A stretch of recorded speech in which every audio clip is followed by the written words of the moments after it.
생생하게 상생하며 YTN 라디오 생생경제.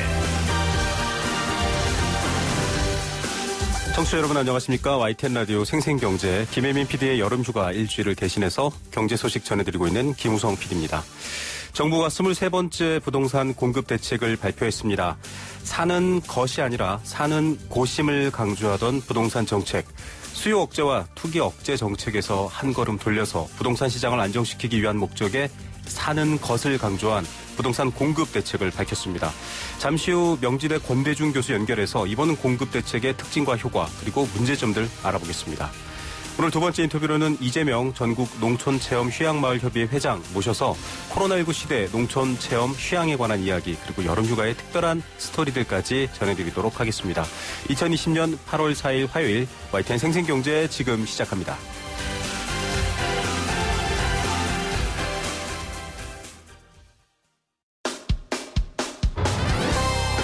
생생하게 상생하며 건강한 경제방송 YTN 라디오 생생경제.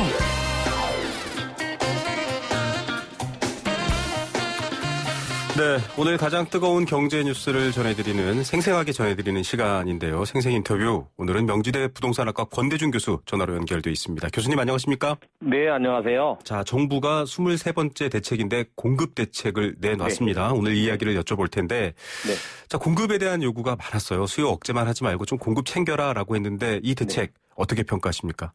일단은 서울을 중심으로 정부가 주택 공급을 한다는 데는 매우 긍정적인 시그널을 보냈다고 보여집니다. 네.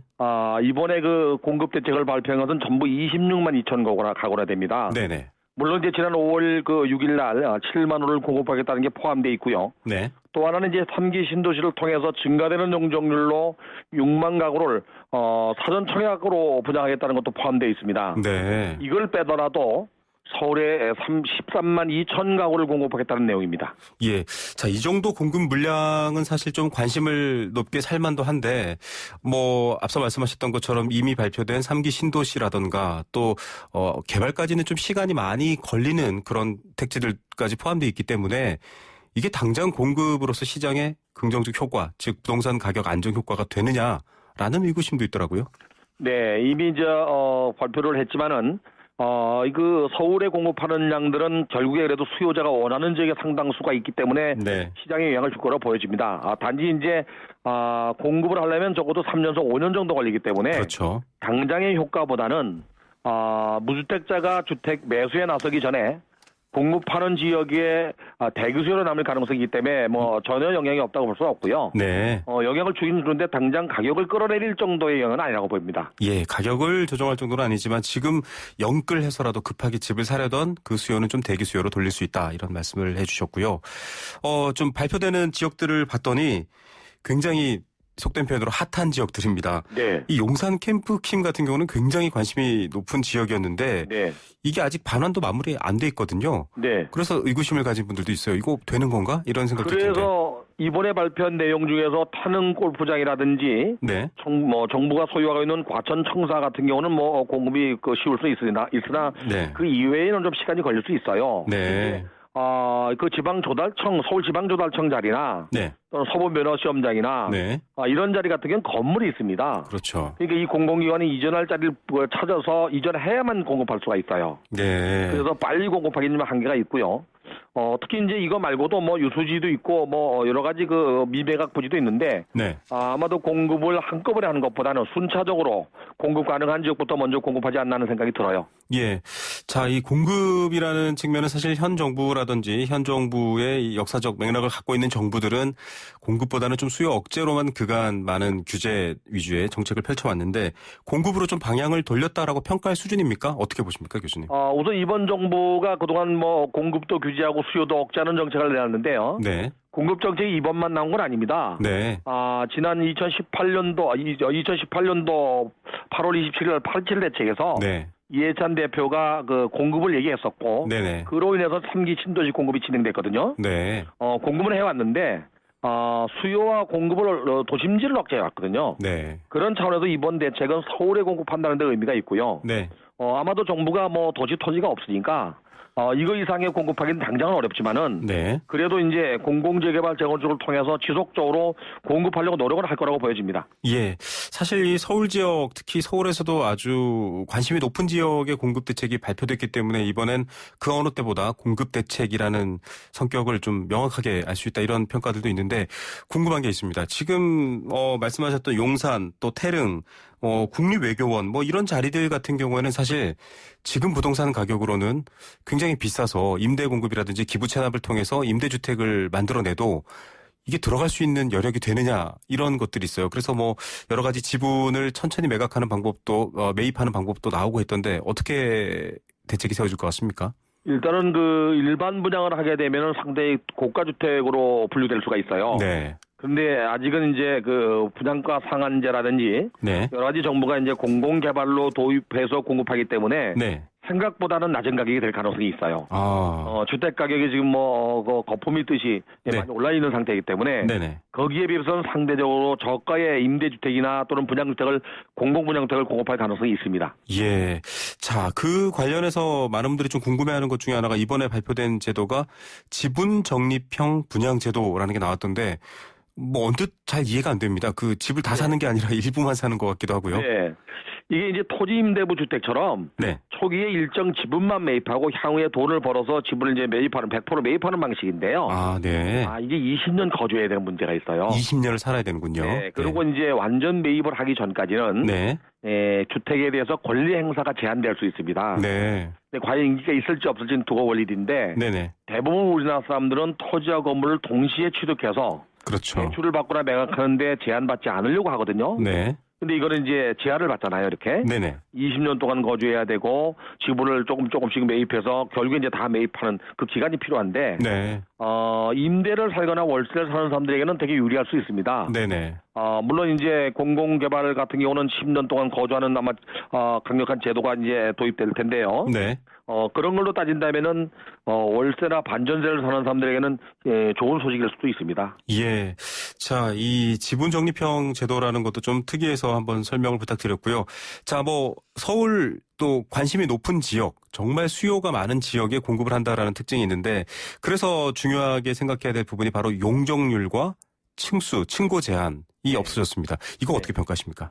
우선 그 무작정 올려주는 게 아니고요. 네. 공공이 참여하는 공공재개발 재건축에서 네. 용적률을 상향해 준다는 얘기거든요. 네네. 현재 서울은 그 용적률이 주거지역이 1, 2, 3종으로 되어 있는데 네. 3종 주거지역 같은 경우가 현재 300% 이내인데 250%밖에 못 칩니다. 네네. 이거를 300% 이상 올려주고요. 네. 그다음에 이제 용도 지역이 주거지역이 아니고 준주거지역일 경우에는 400%인데 네. 이걸 500%까지도 올려서 주택을 짓겠다는 겁니다. 네. 그다음에 2014년도 박원순 시장이 네.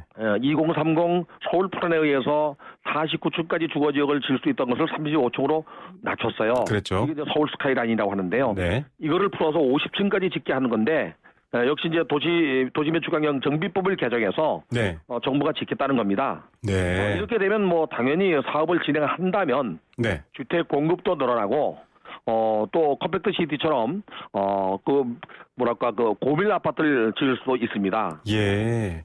지금 뭐 이제 이렇게 설명을 해도 사실은 용어도 낯선 분들도 계실 것 같고요. 용적률, 네. 뭐 층고 이런 것들이 헷갈릴 수도 있는데. 용적률은 지상 면적의 합계입니다. 네. 용적률이 높아질수록 지상 면적이 커지는 겁니다. 네. 네. 그래서 사실은 임대 아파트, 은마 아파트 같은 경우를 보면 이미 용적률이 한 204%였습니다. 그래서 네.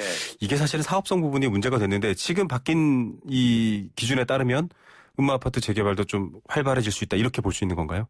문제가 있어요. 네. 이렇게 증가되는 용적률의 50%를 임대 아파트로 공급해야 됩니다. 네. 그다음에 이제 개발 이익에 대해서 네. 70% 이상을 기부 체납해야 됩니다. 네. 그리고 이제 개발 이익도 최대 90%까지 환수한다고 하는데 네. 여기에 지금 재건축이 규제되어 있잖아요. 네. 분양가 상한제도 물론 있으면서 지난해 12월 27일 날 재건축 초과이익 환수제가 합헌되면서 네. 개발 이익이 세대당 3천만 원이 넘으면 네. 최대 50%까지 재건축 초과이익 환수제로 또 환수합니다. 네네. 그럼 과연 토지 등 소유자인 조합원이 네.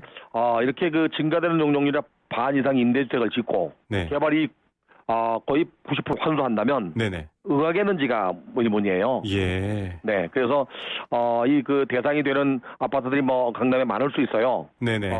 음마들 비롯해서 잠실 5단지나 뭐 압구정 현대나 많은데 그렇죠. 과연 그분들이 고밀 아파트를 지면서 임대주택을 그렇게 공급하는 걸 찬성하겠느냐? 네. 아직까지는 임대주택에 사는 분들도 우리하고 똑같은 국민인데 네네. 거기에 대한 터부시하고 반대하는 사람들이 많이 있잖아요. 그렇죠. 이거를 의식을 개혁하기 전에 변하기 전에는 쉽게 하지 못할 수도 있습니다. 예, 이 반발이 사실은 또 문제고 방금 말씀하셨던 것처럼 이 이익에 대한 환원 문제도 지금 네. 특히 강남 지역 같은 경우는 굉장히 반발이 클 것이다. 네. 이렇게 얘기를 하셨습니다. 자, 그러면서 또 여러 지역들이 소개가 됐는데 이 그린벨트 네. 또 어떻게 되느냐. 왜냐하면 굉장히 정치적 논란까지 있었던 부분이거든요. 어떻게 네. 보십니까? 그래서 이번에 그린벨트는 해제하지 않고요. 네. 다른 골프장만 그린벨트인데 그것만 해제하되 네. 논란이 많아서 그 주변 지역 사람들 반대하고요. 네. 지역구 의원도 반대한 걸로 알고 있습니다. 네, 맞습니다. 그래서 이거는 50%는 공원 용지로 남겨놓고 네. 50%만 공급하는 걸로. 네. 원래 그 평수에 따라 다르겠지만 네. 한 16,000가구에서 2만 가구 정도 공급이 가능한데 네. 이걸 10,000가구로 줄인답니다. 아, 네. 그리고 반 정도는 공원으로 녹지로 놔둔다고 하니까 네네. 아마 반발은 좀 더 수그러들지 않겠다는 생각이 들어요. 예. 이 다른 골프장의 동쪽이 네. 바로 구리 갈매지구입니다. 네. 그리고 북쪽이 남양주 어디죠? 신도시입니다. 네네. 그래서 그 지역 주변 지역이 개발되기 때문에 네. 상당히 좋은 지역 중에 하나인데 문제는 정부가 발표한 교통 문제 가지고는 안 될 것 같아요. 네. 거기가 태릉로하고 바로 동부 간선도로하고 연결되는데요. 네네. 이거 말고도 갈매역을 통한 전철이 있는데 교통 대책이 좀 있어야 될 것 같아요. 맞습니다. 지금 안 그래도 여쭤보고 싶은 내용이었습니다.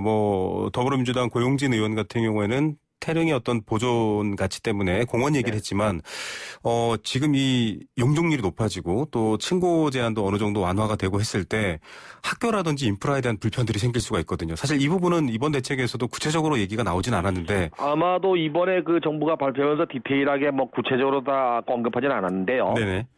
고밀 아파트 컴팩트시티로 개발하게 되면 가장 큰 문제가 교통 문제와 환경 문제. 네. 그래 도시 기반 시설의 증가거든요. 네네.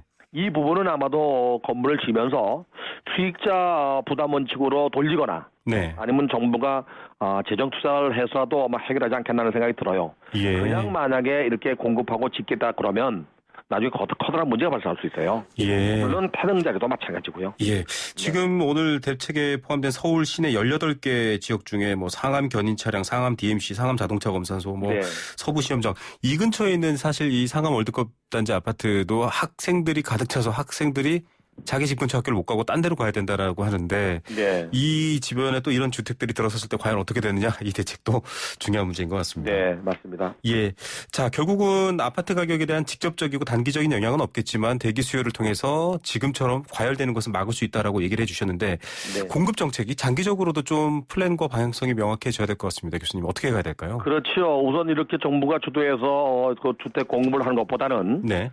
도심지가 점점 늙어가잖아요. 네. 인구는 감소하고 점점 노후불량해지는데 재개발 재건축을 규제하기보다는 이렇게 그 용적률 상향과 높이 완화를 통해서 자발적으로 재건축 재개발을 주민 주도에 의해서 공급할 수 있는 대책이 필요해요. 네. 그래서 시장 자율에 맡겨서 공급이 늘어나야 되는데 정부가 이걸 관여해서 만약에 공공재개발 재건축을 한다면 네. 과연 강남에 있는 아파트나 강북에 있는 일부 아파트가 네. LH나 SH가 참여하는 공공참여형으로 가겠느냐. 네. 거기엔 좀 한계가 있을 것 같아서 앞으로도 정부가 주택 공급을 지속적으로 한다면 네. 재개발 재건축의 자율성을 좀 부여해서 공급을 늘 수 있도록 좀 해야 될 것 같습니다. 예.